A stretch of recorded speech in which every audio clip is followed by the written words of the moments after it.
안녕하세요. 저는 30대이자 어린 딸 하나 있는 이혼녀입니다.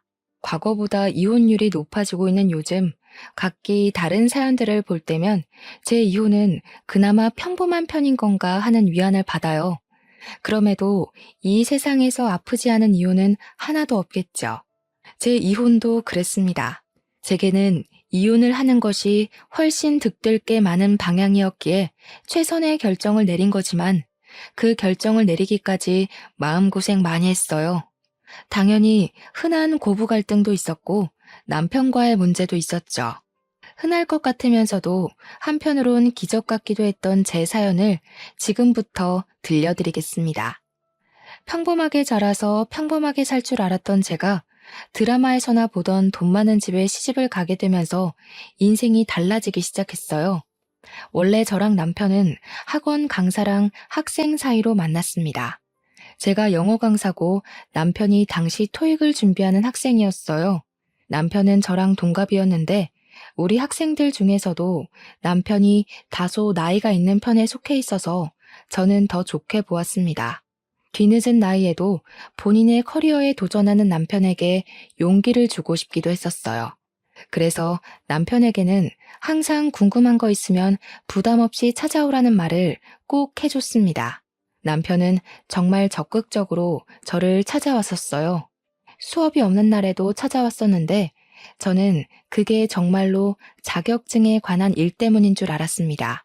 그런데 남편은 어느 순간부터 취업이나 학습 부분의 질문이 아닌 제게 전화번호를 물어봤어요.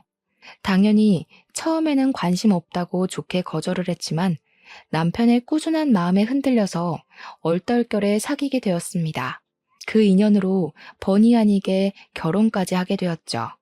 결혼 준비 과정에서 알게 된 건데 남편은 꽤나 돈이 있는 집안의 자제였습니다.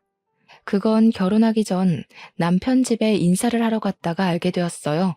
남편을 통해서 집안이 넉넉한 편이라고 언지를 듣긴 했는데 부자 동네로 소문난 곳에 단독주택을 소유하고 있는 집안인 줄은 상상도 못했습니다. 그런 동네에는 연예인이나 국가 일하는 높은 사람들만 사는 곳인 줄 알았고 TV에만 나오는 저와 다른 세상의 장소라 생각했어요. 만약 결혼을 약속하기 전에 남편 집안이 우리 집안과 상당한 수준 차이가 난다는 걸 알았더라면 솔직히 이 결혼에 대해 고민해 봤을 것 같네요. 제가 왜 이런 생각을 했냐면 시부모님께 인사하러 갔을 때 시모가 제게 제일 먼저 이런 말을 했기 때문인데요. 아가씨가 강남 학원 강사가 아니었으면 우리 아들 짝으로 허락 안 했을 거예요. 내 말은 우리 아들 책임지고 공부랑 자격증 좀 따게 가르치라고 허락해준다는 거예요. 그 정도로는 쓸모 있어 보이니까. 처음엔 시모의 말을 듣고 당황했습니다. 그때만 해도 시모의 성격이 보였다기보다는 머릿속이 새하얘져서 내가 잘못 들었나 의심할 뿐이었어요. 나중에 남편이 제게 따로 해준 설명 때문에 시모가 왜 그런 식으로 말을 했는지 아주 조금은 이해할 수 있었습니다. 우리 엄마가 원래 말이 좀 세. 우리 엄마 워낙 며느리 보는 눈이 높아서 웬만하면 한 번에 통과받기 어려운데 자기는 마음에 드나 봐. 잘 됐다. 뭐 시모가 제게 말을 좀 차갑게 하긴 했지만 원래 말씨가 그렇다고 하니 그럭저럭 넘겼어요. 어쨌든 시모가 저희의 결혼을 단번에 허락했다는 것이 중요했으니까요. 그런데 제가 결혼할 때 남편 집안 형편이 첫 번째 반전이었다면 두 번째 반전이 또 기다리고 있었는데요. 그건 바로 시부의 존재였어요. 남편이 연애 때도 그렇고 결혼 준비하면서도 그렇고 시모 이야기만 주야장천하길래 저는 시부가 돌아가신 줄 알고 있었단 말이죠. 그래서 일부러 예의상 남편에게 돌아가셨냐고 묻지도 않았고 빙빙 돌려서 확인했었어요. 예를 들면 우리 부모님 한복 맞출 때 시모 한복도 같이 맞추자고 한다든지 시모가 좋아하는 음식이 뭐인지 등등으로 말입니다. 제가 이렇게 얘기했을 때 만약 시부가 살아계신다면 남편이 알아서 시부 이야기를 꺼낼 줄 알았어요. 그러나 남편은 이런 대화를 나눌 때마다 시모 이야기만 했고 시부 이야기는 아예 하지 않아서 저는 당연히 시부는 돌아가시고 안 계시는구나 이렇게 단정 지을 수밖에 없었죠. 그런데 청첩장을 제작할 때 남편이 시부 이름을 올리는 겁니다. 그걸 보고 얼마나 당황했는지 몰라요. 제가 남편에게 누구냐고 시부냐고 물었더니 남편이 표정 하나 바뀌지 않고 고개를 끄덕이면서 그렇다고 하더라고요. 지금 대답이 중요한 게 아니잖아요. 저는 시부가 있다면 왜 소개를 안 시켜줬는지 그것에 대한 설명이 듣고 싶어서 물은 거였어요. 실제로 남편은 저를 시모에게만 인사시켜줬거든요. 상견례도 시부 없이 시모와만 했어요. 그러니 제가 남편 앞에서 당혹스러운 얼굴을 보이는 게 전혀 이상할 것도 없었습니다. 저는 남편에게 대체 왜 시부가 있다고 말하지 않았냐 묻자 남편이 별일 아니라는 듯 한마디를 던졌습니다. 사이가 안 좋아서 신경 쓸 거 없어. 원래 오래전부터 없는 사람이나 마찬가지였으니까. 그게 다였어요. 남편의 대답에 황당해서 말문이 턱 하고 막히고 말았습니다. 아니, 아무리 사이가 안 좋다고 한들 결혼을 하게 될 사이인데 부모님을 전부 다 소개해줘야 하는 게 아닌가요? 그리고 결혼식장에 부르는 걸 보니까 시부모님이 이혼한 것도 아닌 것 같은데 남편에게 슬쩍 물어도 제대로 알려주지 않으니 혼자서 시부모님의 관계를 추측만 해봐야 했는데요. 시부모님이 아마 이혼은 하지 않고 별거만 하고 있었던 게 아닐까. 그땐 그렇게 예상했습니다. 소개를 시켜주지 못할 정도로 사이가 안 좋았다면 그런 사정이라고 말이라도 해줄 것이지. 시부의 존재를 알게 된 순간 저는 마치 죽은 사람이 도로 살아난 것처럼 당황스러운 기분을 느꼈습니다. 남편은 결혼식 때에 제게 처음으로 시부를 먼저 언급했었는데 그것마저 황당한 주의였습니다. 남편 말이 시부는 그냥 결혼식 자리만 지키러 오는 거니까 모시지도 말고 인사도 하지 말라더군요. 시부와는 같이 안 살아서 결혼식 때 말고는 볼 일도 없다면서 말이죠. 그런 경고 아니더라도 어차피 시부 되는 분과는 인사를 못했어요. 결혼식이 끝나자마자 시부가 사라졌거든요. 남편 말처럼 시부는 아버지로서 혼주석에 자리만 딱 지키고는 바로 가버린 듯 싶었습니다. 남편이나 시모나 정말로 시부와 사이가 안 좋은지 시부가 사라졌는데 원래 없던 사람이었던 것 마냥 신경도 안 쓰더라고요. 저는 결혼을 하고 나서도 유일하게 찝찝했던 부분이 바로 시부였어요. 자꾸만 마음에 걸리는 게 이상했죠. 그런데 남편 말대로 시부는 정말 볼 일이 없어서 시간이 흐르니 그 찝찝함도 끝내 잊게 되었어요. 저는 시모의 제안 때문에 합가를 하게 되었는데요. 시모가 시댁이 이렇게 넓은데 뭐 하러 나가 사냐면서 2층 전체를 저와 남편에게 쓰라며 내주셨어요. 그렇게 나쁜 조건은 아닌 것 같아 그렇게 하기로 했습니다. 남편은 저랑 결혼하고도 자격증 따느라 공부하고 있었는데 말이 공부지 그냥 백수 신분이었어요. 그럼에도 저희가 돈 걱정은 안 해도 됐던 게 재산 많은 시모 덕분에 딱히 돈 들어갈 곳이 없었기 때문이었죠. 시모는 한 회사의 대표였거든요. 명성이 높으니 만약 제가 잘 나가는 학원의 강사가 아니었다면 정말로 시모가 저를 안 받아줬을지도 모르죠. 회사 대표니까 자기 아들 결혼 상대를 고를 때 얼마나 깐깐하게 보겠어요. 웬만한 여자들은 눈에 차지도 않았을 겁니다. 저는 시모와 딱히 부딪히는 부분은 없었어요.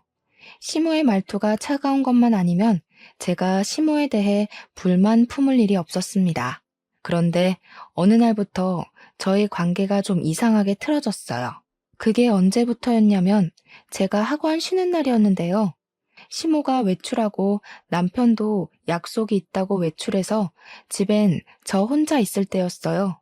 그때 누군가가 무단으로 집에 들어오는 소리가 들렸습니다. 주방에 있던 제가 기척에 깜짝 놀라서 나가봤어요.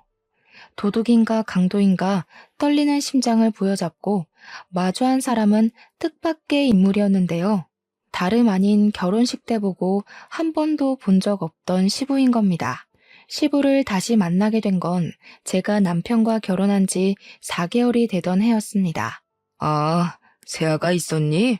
집에 아무도 없지? 내가 뭐 좀 찾을 게 있어서 들렸다. 나 신경 쓰지 말고 볼일 봐라. 시부는 얼떨떨한 저를 두고 어딘가로 향했는데 그곳은 시모가 쓰고 있는 안방이었어요. 저는 거실에 덩그러니 서서 시부가 나오길 기다렸습니다. 한참 있다가 시부가 안방에서 나왔는데 들어올 때는 없던 짐가방을 메고는 금세 나가버리셨어요. 그 싱거웠던 순간이 시부와의 두 번째 만남이었습니다. 시부와 세 번째 만남까지는 더 얼마 안 걸렸어요.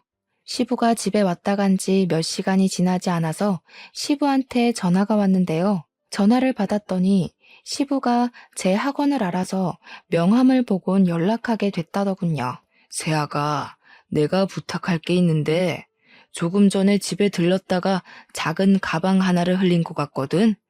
혹시 집에 사람들 들어온 게 아니면 좀 갖다 줄 수 있을까? 주소 보내줄게. 저는 시부가 알려준 대로 집 어딘가에 있을 작은 가방을 찾아봤는데 안방 바로 앞에 떨어져 있더라고요. 시부에게 알겠다고 말씀드리고 전화를 끊었습니다. 그 가방을 열어보진 않고 시부가 기다릴까봐 얼른 겉옷만 챙겨서 시부가 알려준 주소로 갔어요. 그런데 도착한 곳이 좀 의외였습니다. 제 눈앞에 웬 컨테이너 박스 하나만 덜렁 있더라고요.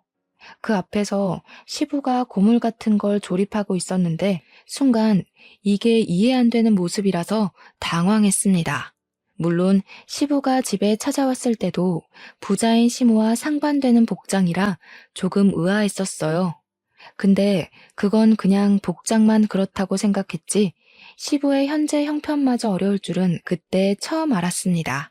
저는 당황한 마음을 숨긴 채 시부에게 별다른 건 묻지 않고 가방만 건넸어요. 시부는 그런 저에게 고맙다고 웃으면서 시간 괜찮으면 커피 한 잔하고 가겠냐고 물어보는데 어쩐지 그런 시부의 모습이 쓸쓸해 보여서 냉큼 그러겠다고 수락했네요.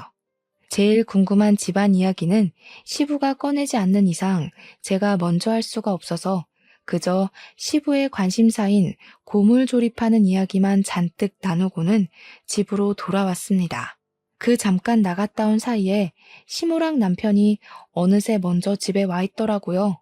근데 분위기가 심상치 않아 보였어요. 아직 겉옷도 벗지 않고 다녀왔다는 인사도 못했는데 남편이 제 앞을 가로막았습니다. 그리곤 어딜 다녀왔냐고 날카롭게 묻길래 왜 이러나 싶었죠. 시부를 만나고 왔다는 사실을 숨기는 게 더 이상할 것 같아 솔직하게 말했더니 내가 아빠 만나지 말랬잖아. 우리 집에서 아빠 상종도 안 하고 있는 거 모르겠어? 경고해줬는데 왜 뜬금없이 안 하던 짓을 해? 남편이 다짜고짜 성질을 내더라고요. 갑작스러운 남편의 태도에 당황스러워서 입을 다물고 있는데 이제는 시모가 제게 오더니 저를 차갑게 노려보았습니다. 너 경고다. 한 번만 더 그 양반 만나면 내 집에서 퇴출당할 줄 알아라. 어디서 집안일에 쓸데없이 끼어들려고 해. 두 번 기회는 없다. 알겠니? 시모와 남편은 왜 이렇게도 시부를 멀리해야 하는지 이유도 알려주지 않고 무작정 가까이 하지 말라고만 했어요. 제가 남편에게 물어봐도 남편이 제게 하는 말이라고는 제가 알 바 아니라고만 하면서 시모처럼 또 시부를 만난다면 가만두지 않을 거라고 성질만 내서 더는 물어볼 수도 없었죠. 하지만 저는 아무래도 이 호화로운 집을 두고 시부가 그런 고물이나 조립하면서 사는 게 마음에 걸렸어요. 원래 사람은 초라한 것에 더한 동정을 느낀다고 하잖아요. 무슨 이유인지는 모르겠지만 이유를 모르기 때문에 그저 시부가 너무 불쌍하기만 했던 것 같아요. 그래서 저는 시모와 남편 몰래 시부에게 혹시 필요한 게 있다면 문자해달라고 연락했습니다. 그리고 며칠 뒤 시부에게 문자가 왔는데 혹시 돈을 좀 빌려줄 수 있냐고 하더라고요. 제가 학원에 있을 때 온 연락이라 그 문자를 보고는 바로 시부에게 전화를 걸었죠. 네, 그럼요. 급하신 거면 당연히 빌려드려야죠. 얼마나 필요하신데요? 아유, 고맙다. 내가 꼭 갚을게. 한 500만 원이면 충분할 것 같거든. 조만간 쓸 데가 생길 것 같은데 내가 지금 대출이 안 돼서. 저는 당연히 된다고 하고는 시부에게 계좌번호가 있으면 불러달라고 했어요.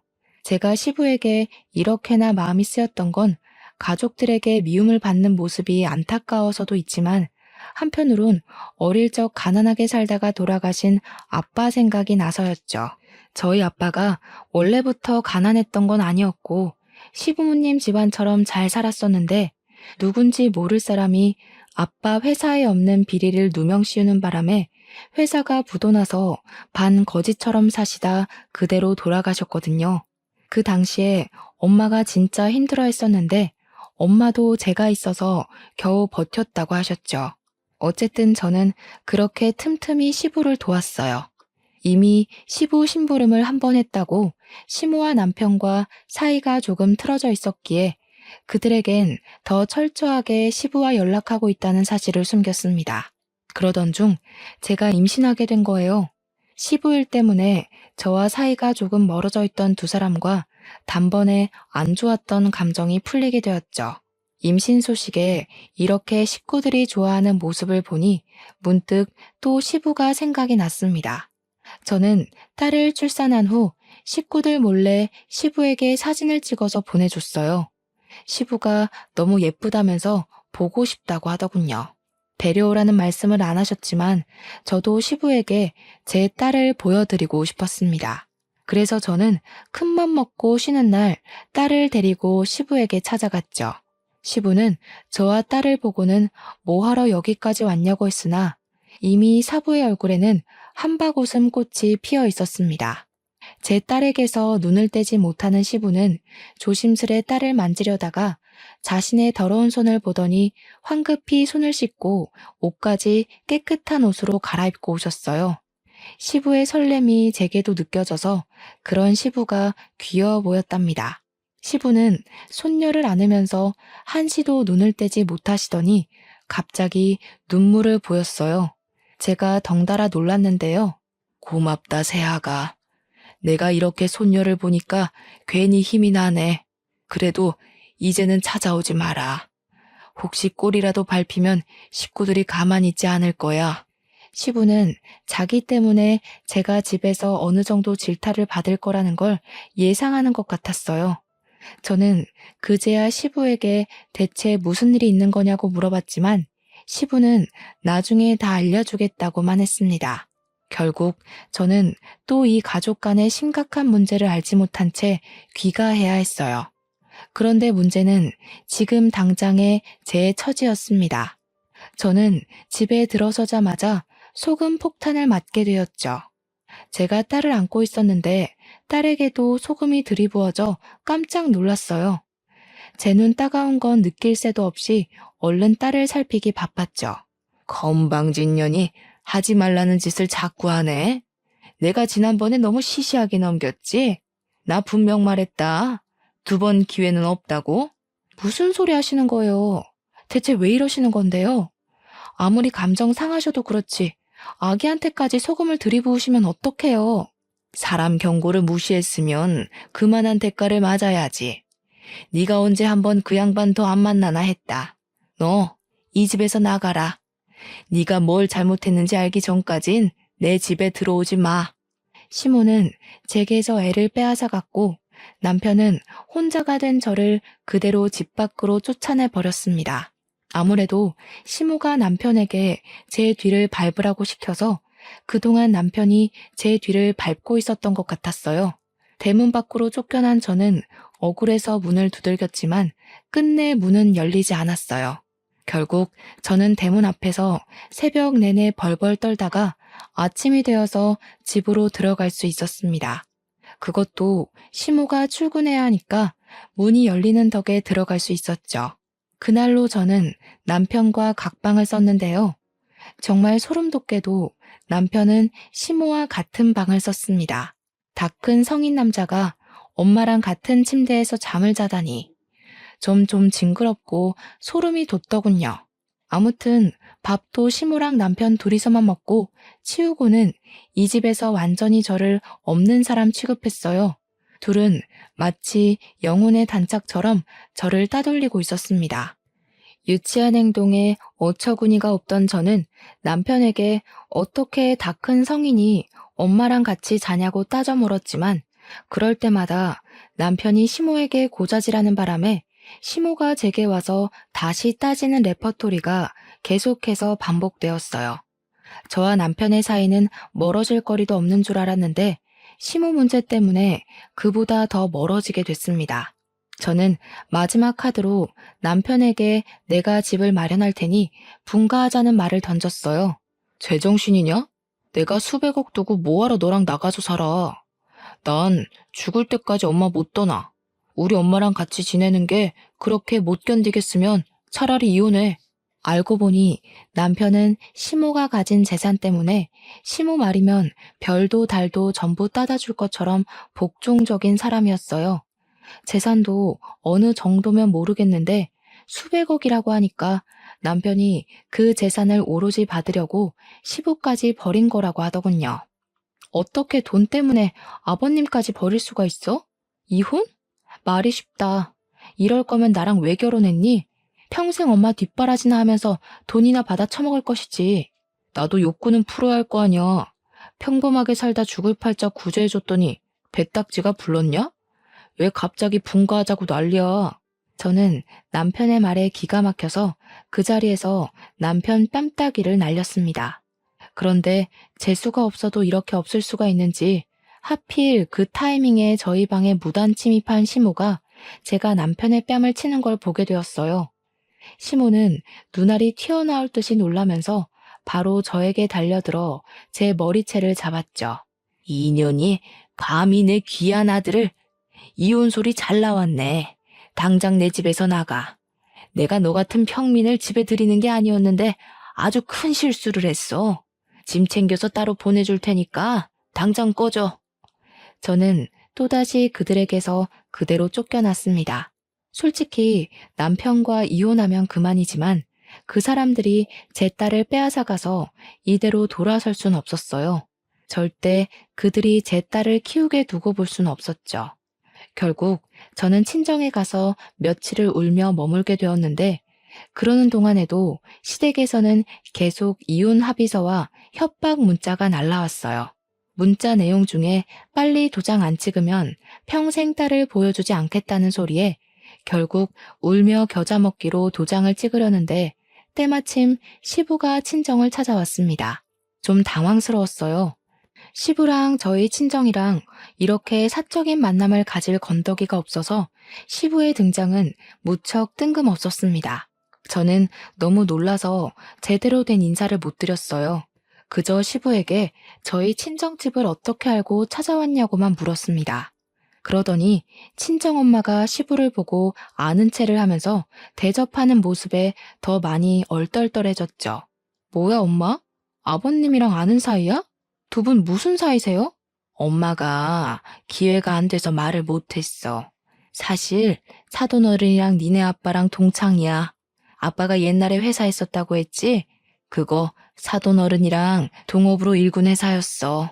이때부터 저는 모르는 부모님과 시부모님의 젊은 시절 이야기를 듣게 되었습니다. 아빠랑 시부는 고등학교 동창이었는데 군대도 같이 갔대요. 동반 입대를 한 거죠. 그리곤 같이 지내면서 우스갯소리로 동업하자는 약속을 했었답니다. 말 그대로 농담식으로 주고받은 이야기였는데 둘은 실제로 사회에 나와서 그 꿈을 이뤘고 소규모로 시작해서 각자 결혼할 때쯤엔 중소로 키웠을 만큼 회사 운영을 잘해갔다고 했어요. 여기까지도 이미 제겐 놀라운 사실이었는데 지금부터는 말문이 막힐 만큼 충격적인 전개로 흘러갔어요. 저는 어릴 적 아빠 회사가 부도나서 아빠가 그것 때문에 많이 힘들어해 돌아가신 걸로 알고 있었습니다. 그런데 사실은 그게 아니었대요. 사실은 부도가 난 게 아니라 아빠 혼자 회사에서 쫓겨났던 거라고 합니다. 회사가 커지면서 회사 내에 내부 고발자가 생겼는데 그 사람이 아빠를 콕 집어서 공금 횡령으로 거짓 소문을 퍼뜨렸다고 했습니다. 그것 때문에 사원들의 반발을 피할 수 없었던 아빠는 공동 대표직에서 쫓겨나게 되었다고 했어요. 그리고 그 다음 우리 아빠 못지않게 시부가 많이 힘들어했다고 했습니다. 독단 대표가 된 시부는 아빠가 그렇게 쫓겨난 이유를 받아들이지 못했대요. 시부가 누구보다 아빠를 잘 아는 사람이기도 했고 자신보다 아빠의 운영 방식을 더 믿고 고수했기에 그렇게 회사를 소중하게 생각했던 사람이 횡령을 했다는 사실이 말이 안 된다고도 생각했대요. 그래서 시부가 결국 내린 결정은 회사 문을 닫는 거였답니다. 그리고 그때 그걸 못하게 막은 사람이 바로 내부 고발자였다는데요. 그 내부 고발자는 다름 아닌 시모라고 했어요. 시모는 시부를 회사 단독 대표로 만들기 위해서 우리 아빠를 쫓아낼 궁리만 했었던 사람이라고 했습니다. 시부는 그걸 알게 되었지만 너무 늦게 알아서 속수무책 당할 수밖에 없었고 우리 아빠는 그 누명 때문에 징역도 살았었다고 했어요. 시부는 이 모든 사태의 원인이 시모의 짓이란 걸 알고는 사원들에게 면목이 없어서 회사 대표직에서 물러났는데 시모가 아주 뻔뻔하게 그 자리를 꿰차고 들어가서 지금까지 저렇게 잘 먹고 잘 살고 있는 거라고 합니다. 시부가 그런 시모와 아직 이혼하지 않고 있었던 이유는 우리 아빠의 억울함을 풀어주려면 언젠가는 이 혼인관계가 시모의 발목을 붙잡을 유일한 찬스일지 모른다고 생각해서 유지하고 있는 셈이라고 하셨어요. 저는 부모님과 시부모님과의 관계성을 대충 다 들었는데도 여전히 혼란스러웠어요. 뭐가 어떻게 되었든 결국 우리 아빠가 죽은 건 시모라는 사실이잖아요. 저는 그럼 저희 아빠를 죽인 사람의 아들과 결혼을 한 거 아닙니까? 결국은 죽은 아빠에게 죄를 짓고 있었다는 생각이 물밀듯이 들었고 제게 이런 감정을 만들어준 시모와 남편에게 금세 짜증이 밀려왔습니다. 그때 아무 말도 못하고 있는 제 앞으로 시부가 작은 가방 하나를 내밀었어요. 그 가방은 지난날 시부가 제게 부탁해서 가져다 달라고 했던 그 가방이었죠. 네가 열어보길 바랬는데 네 아빠처럼 야무지고 착해서 그런가 확인을 안 해봤더구나. 한번 열어봐봐. 안 싸돈보다는 너한테 주는 게 맞는 것 같아서 내내 갖고 있었어. 시부 말로는 그날 이 작은 가방을 일부러 떨어뜨리고 왔다고 했어요. 제가 그 가방을 열어보길 바라면서요. 이게 왜 내 것이라고 말을 하는지 여전히 시부의 말이 이해되지 않아서 저는 바로 가방을 열어보았습니다. 안에는 오래된 캠코더 하나가 들어있었어요. 그 캠코더를 들고서 시부에게 이게 뭐냐고 물어보니까 시부는 대답 대신 캠코더를 틀어주었습니다. 그 캠코더엔 아기 때의 제 모습부터 아빠와 함께했던 추억들이 담겨있는 영상이 들어있었어요. 솔직히 말하면 아빠는 제가 초등학생일 때 돌아가셔서 기억이 흐릿했거든요. 아빠가 한 번씩 생각날 때마다 어떻게 아빠 얼굴을 떠올려야 하는지도 점점 잊어가고 있었는데 이 생동감 넘치는 캠코더 영상 덕분에 아빠를 다시 생생하게 기억할 수 있어서 좋았습니다. 그렇게 그 영상을 보면서 아빠가 제게 어떤 사람이었는지 추억할 수 있었는데요. 추억에 빠져있기도 잠시 마지막 순서의 영상이 다른 영상들과 다르게 결이 좀 달랐습니다. 자세히 보니까 그건 우리 가족의 영상이 아닌 아빠 회사가 담긴 영상이더라고요. 아빠는 회사에서 캠코더를 재생시키곤 제게 보여줄 회사 사무실 영상을 찍으려고 했던 것 같았어요. 그러다 누군가가 아빠를 찾아왔고 캠코더를 만지던 아빠가 미처 녹화를 끄지 못해서 찍혔던 영상인 듯 보였죠. 아빠를 찾아와 영상을 방해한 사람은 젊은 여성이었습니다. 처음엔 누군지 바로 알아보질 못했어요. 그런데 날카롭고 차가운 목소리가 흘러나오자마자 그 여자가 바로 젊은 시절의 시모구나 라는 걸 알아챘습니다. 분명 내가 순순히 나가라고 했죠. 험한 꼴 당하고 싶어서 버티는 거예요? 나 한다면 하는 사람이에요. 이미 여기 회사 어떻게 돌아가는지 내부 사항도 잘 알고요. 용석이한테 다 얘기하기 전에 그만하시죠. 여기 제 회사기도 하거든요. 아무리 재수 씨라도 무슨 권한으로 나가라 마라 하십니까? 점점 도가 지나치는데 자꾸 이러면 친구 와이프고 뭐고 출입 금지 시킬 거예요. 역시 말이 안 통하시네. 그런 마인드로 무슨 사업을 한다고? 우리 신랑한테 고자질할 수 있으면 해보세요. 그 전에 이 회사에 버티고 있을지는 모르겠지만 그쪽 와이프랑 어린 딸 하나 있다고 했죠? 이제부터 그쪽 때문에 손가락 빨고 살게 될 거예요. 집안 가장이면 자존심을 택하기 전에 가족들 처지를 먼저 살폈어야지. 시모는 시부와 결혼하고 얼마 안 돼서 시부 몰래 아빠를 이런 식으로 계속 협박하고 있었던 거였어요. 하지만 협박에도 아빠가 물러나지 않자 시모가 결국 일을 꾸몄고 아빠에게 공금 횡령 죄목을 아주 크게 씌워서 구치소로 보내버렸던 거죠. 당연히 그 사실을 알지 못했던 우리 집은 아빠가 무너지자 함께 초박살이 나버렸고 엄마가 힘들게 잡일하면서 저를 먹여 키우셨다고 합니다. 개중의 시모는 저희가 살던 동네에서도 지내지 못하게 하려고 사람을 사들여서 저희 엄마 홀로 있는 곳을 깽판 쳐놓기도 했다고 했어요. 엄마는 깡패들에게 이길 힘이 없어 결국 이사를 하게 되었고 어린 저를 데리고는 겨울에 춥고 여름에 더운 생활을 하면서 지냈다고 합니다. 엄마는 아빠가 출소하고 나오기만을 손꼽아 기다리셨는데 아빠는 가족들이 개만도 못한 집에서 개만도 못한 밥을 먹고 사는 걸 보고는 죄책감을 엄청 많이 느꼈다고 했습니다. 우리 집이 그렇게 망한 것이 다 자신 때문이라는 자책을 이기지 못하고 출소한 지 얼마 안 돼서 스스로 생을 마감했다더군요. 아빠의 죽음은 엄마를 무너뜨렸지만 아빠가 죽고 나서 나온 사망보험금은 좌절스럽게도 저희를 숨쉬게 해주었어요. 엄마는 차마 아빠의 목숨값을 함부로 쓸 수 없었으나 사람들이 먹다 버린 음식을 몰래 주워 먹으려는 제 모습을 보고서 마음을 다잡고 죽을 힘을 다해 가세를 일으켰다고 했습니다. 그 말을 듣는데 대체 시모가 우리 집안에 무슨 짓을 한 건지 정말 소름이 끼치더라고요. 이건 직접 손에 피만 안 본 거지 저희 식구를 몰살한 거나 다름없다고 생각했습니다. 시부도 처음엔 우리 아빠가 진짜 공금 횡령이라도 한 줄 알았었대요. 그런데 나중에 시모가 본인 입으로 전부 말해줘서 그때 이 모든 게 누구 짓인지 알았답니다.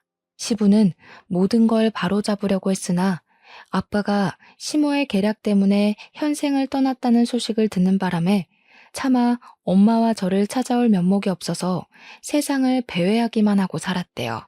한 번도 네 아빠를 잊은 적이 없는데 솔직히 가끔은 더 이상 세상 시끄럽게 하지 말고 이대로 살다가 너희 아빠에게 용서하러 가볼까 그런 생각도 했었다.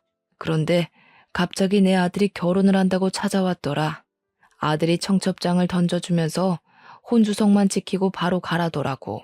내가 사돈댁에 괜한 소리 할까봐 걱정이 됐겠지. 자기 아들에게 그런 식으로 청첩장을 받는 것이 치욕스러웠으나 시부가 다시 마음을 단단히 먹게 된 이유는 그 청첩장 때문이었다고 했습니다. 청첩장에 사돈 이름을 보고 낯이 익어서 한참 들여다봤었대요. 저희 엄마 이름이 좀 독특합니다. 저도 살면서 동명이인을 만난 적이 없어요. 그래서 제가 이곳에 엄마 성함을 밝히지 못하는 거 양해 부탁드립니다. 아무튼 시부가 저희 엄마 이름 때문에 혹시나 해서 결혼식을 꼭 참석했었다고 해요. 엄마 이름이 아니었다면 결혼식 때 잠적했을 수도 있었다고 하시네요.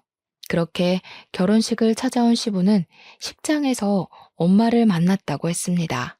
시부는 엄마를 보면서 아빠가 한번 소개해줬던 여자라는 걸 단번에 알아봤대요. 엄마도 시부를 바로 알아보곤 주춤거렸다고 합니다.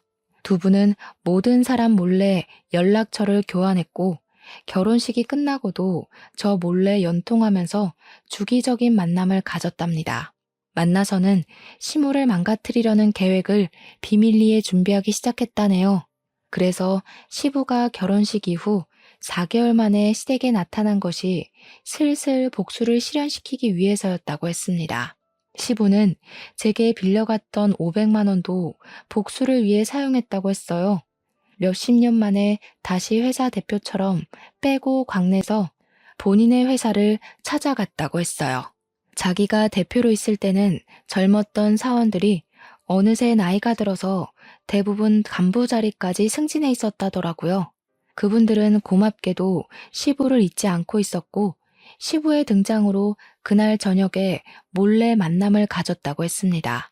시부는 제게 빌린 돈으로 그분들에게 식사 접대를 해주면서 시모의 비리에 관한 증거물을 잔뜩 부탁했답니다. 그러려고 제게 돈을 빌려달라고 하신 거였어요. 아무튼 시부가 회사 간부들에게 받아낸 정보들은 대단했습니다. 아빠는 억울하게 누명을 썼지만 시모는 진짜 공금 횡령을 하고 있었거든요. 누구도 모르게 제 남편 명의로 된 통장으로 돈을 야금야금 빼내고 있었던 사실이 드러났어요.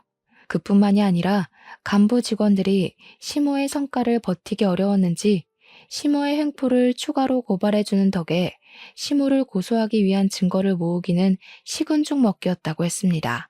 그들은 시모 다음 차기 대표로 대기하고 있는 제 남편도 맡고 싶어 하는 듯 했어요. 제가 회사 운영에 대해 잘은 모르지만 남편 같은 대표라면 당연히 뿌리도 못 내리게 막는 것이 맞는다고 생각했어요.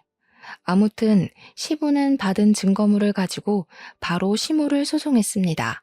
소장이 나오자 회사는 빠르게 압수수색을 당했고 아무것도 모른 채 집에 있던 시모는 형사들이 들이닥쳐서 바로 구속되었어요.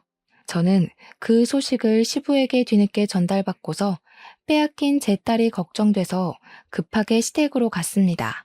그러자 남편이 어수선하게 집을 돌아다니다가 집에 들어온 저를 발견하고는 곧바로 멱살을 잡더군요.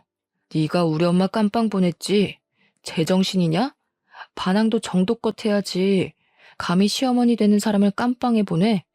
별것도 아닌 사람을 재벌집 며느리로서 만들어줬으면 매사에 넙죽 엎드릴 것이지. 이게 지금 뭐 하는 짓이야? 왜? 네 돈줄 끊기게 생겨서 불안하니? 네 엄마 때문에 우리 아빠는 죽기까지 했는데 고작 수갑 차는 걸로 이렇게 화내면 곤란하지. 재산 잃는 게 겁나는 거면 이제 회사 대표는 네 아빠일 텐데 마마보이 타이틀 버리고 파파보이 해보던가. 너랑 결혼까지 하는 게 아니었는데 그냥 갖고 놀다 버릴 걸 그랬나 봐. 선생이라고 어디 써먹을 때 많을 것 같아서 결혼했더니 정말 똑똑한 척하는 골빈년이었네. 얼마나 할 짓이 없었으면 우리 아빠랑 손을 잡고 남편을 망가뜨린대? 할 짓이 없어서 망가뜨린 게 아니라 너랑 네 엄마는 둘이서 애초에 삽질만 하고 있었던 거야. 둘이서 짝짝쿵 잘 맞아서 머리 잘 굴렸던 게 아니고 그냥 자만에 취해서 뒤에서 무슨 일이 일어나고 있는지 살피지도 못하는 장님이었던 거라고. 어쨌든 위자료 두둑하게 준비해놔. 곧 소송장 날아갈 테니까. 저는 남편에게 이혼 위자료, 정신적 배상, 양육비를 준비하라고 했습니다. 그러고는 제 딸을 안고 그 집을 나왔어요. 부잣집 동네라고 신기해서 발을 들였던 때가 엊그제 같은데 이런 봉변을 당하고 이런 악연을 만들어서 나오게 될 줄은 상상도 못했습니다. 원래는 와보지도 못할 동네였다면 이제는 쳐다보고 싶지도 않은 동네가 되어버렸어요. 구속된 시모는 공금 횡령한 돈을 다 배상하라는 판결이 내려져서 엄청난 빚쟁이가 됐었습니다. 그 돈을 해결해야 돼서 남편은 커다란 시댁집을 내놓을 수밖에 없었을 거예요. 시부 말에는 그 집이 현재 부동산에 나와 있다고 하더라고요. 그리고 시모가 빠지자 공석이 된 회사 대표 자리에는 다시 시부가 들어갔습니다. 시부는 저와 엄마를 따로 초대해줬어요. 그래서 엄마랑 같이 시부 사무실에 화분을 들고 찾아갔습니다.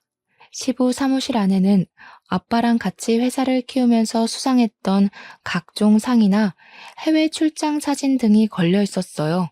그리고 시부 탁자에도 아빠랑 시부가 나란히 사무실 책상에 앉아서 웃고 사진이 작은 액자로 세워져 있었습니다. 문득 너무 감사했어요. 아빠가 정말 좋은 친구분을 두셨구나 생각하면서 그게 너무 다행이라고 생각했고 저도 누군가에게 또 누군가와 이런 친구 관계를 맺었으면 좋겠다고 동경스럽게 보기도 했습니다. 시부와 엄마는 서로 과거 얘기를 하면서 감사했다, 미안했다 같은 얘기를 한참 나누고 있었습니다. 그리고 시부 품에는 또 제 손녀가 안겨 있었어요. 이제야 한 살을 넘긴 제 딸은 시부가 미리 사놓은 애착 인형이 마음에 드는지 시부 품에서 얌전히 그것만 조물락거리고 있었습니다. 제 딸이 저희 엄마 품에도 잘 안 안기려고 하는데 시부 품에선 가만히 있는 것 보면 한 번씩 신기했네요. 그리고 이제 그만 시부가 저희에게 식사까지 대접하겠다고 자리를 이동하려고 했습니다. 그런데 그때 사무실 문이 먼저 열리더니 졸지에 엄마를 잃고 길바닥에 나앉은 전 남편이 시부를 찾아왔더라고요. 파파보이가 돼보라는 제 말대로 하려는 건지 완전 거짓골을 하고서도 시부 앞에 나타났길래 어이가 없었습니다. 아빠, 내가 잘못했어. 그래도 아들인데 내치진 않을 거지? 나 엄마가 얼마나 무서운 사람인지 이제 깨달았어. 엄마처럼 살면 결국 그 꼴 난다는 거 아빠한테 똑똑히 배웠다고. 이제 어떻게 살아야 될지 알 것 같아. 아빠, 나 좀 받아줘. 그래도 내가 아빠한테 하나밖에 없는 핏줄이잖아. 남편은 최대한 불쌍하게 행동하면서 시부에게 사정했습니다. 그러자 시부가 제 딸을 다시 제게 넘겨주었어요. 그러고는 제 딸이 못 보게 얼굴을 가려달라고 하더니 손에 들고 있던 믹스커피를 전 남편 얼굴에 냅다 뿌려버렸습니다. 내가 죽어서도 네 앞으로 남길 재산 같은 건 없으니까 썩 꺼져라. 너까지 깜빵에서 젊은 세월 낭비하고 싶으냐? 요즘 젊은이들이 얼마나 치열하게 살고 있는지 세상 기어다니면서 배우기나 해. 그저 부모 밑에서 편하게 먹고 살 궁리만 하는 기생충 같으니라고. 당장 내 사무실에서 나가. 시부는 무릎을 꿇고 싹싹 비는 전 남편을 보고도 냉랭했고 사람까지 불러서 전 남편을 회사 밖으로 내쫓았습니다. 그게 전 남편과의 마지막 모습입니다. 그 뒤로 사무실에 덩그러니 남겨진 저희에게 시부가 다소 파격적인 제안을 해왔어요. 나중에 천천히 얘기하려고 했는데 이왕 돈 얘기 나온 거 지금 하겠다고 하면서 갑자기 엄마에게 우리 아빠의 억울한 죽음에 대한 배상을 하고 싶다며 거액을 제안하는 겁니다. 전에 제게 빌린 500만 원도 갚고 싶다면서요. 엄마는 시부의 말에 됐다며 한사코 거절했고 이미 시모가 죗값을 받은 걸로 속이 편해졌다고 하는데 시부가 기어코 챙겨주겠다고 했어요. 이 회사 저 혼자 일으킨 거 아닙니다. 잘 아시잖아요. 안사돈께서 받아주셔야 저도 하늘 위에 있는 제 친구 놈 볼낯이 있죠. 부담 느끼지 마시고 남편 퇴직금이 이제야 나오는 거라고 생각해 주세요. 엄마는 시부의 진심에 크게 흔들려서 결국 그 거액을 받았습니다. 저희는 시부에게 감사해서 한참 고개를 숙였어요. 그런 시부 덕분에 엄마와 저는 환상 속에서나 있던 부자들만 사는 동네에서 살게 되었는데요. 시댁이 있던 동네는 아니고요. 저희는 주택 말고 아파트로 갔어요. 몇십 년을 주택에서 살았다 보니까 엄마가 아파트에 살고 싶다고 하더라고요. 지금 엄마는 너무 예쁘고 큰 집에서 매일 아침 설레는 마음으로 눈을 뜨십니다. 평수가 얼마나 넓냐면 딸이 실내에서 움직이는 전동차를 타고 놀 정도예요. 저도 그런 집은 처음 살아봐서 기분은 좋더라고요. 그리고 가끔 시부가 손녀를 보러 집으로 놀러 오곤 하는데 빈손으로 오셔도 된다니까 올 때마다 꼭 선물을 들고 오세요. 손녀 선물이 한 70% 차지하고요. 30%는 저 엄마의 선물이네요. 시부는 우리 아빠를 생각해서라도 자신이 목숨이 다하는 날까지 저희 가족을 책임져 주겠다고 했는데 그게 시부에게 살아갈 의지가 되는 것 같아서 적극적으로 거부하진 못했어요. 이제는 죄송하단 말보다 감사하단 말을 더 많이 하면서 살고 있답니다. 제 사연은 여기까지예요. 흔한 이혼 소재였지만 그래도 제게는 살아생전 중 가장 큰 풍파였습니다. 이제는 한동안 꽃길만 걸었으면 좋겠네요. 청취자분들도 아픈 일 훌훌 털어버리시고 꽃길 걸으면서 행복하시길 바랍니다.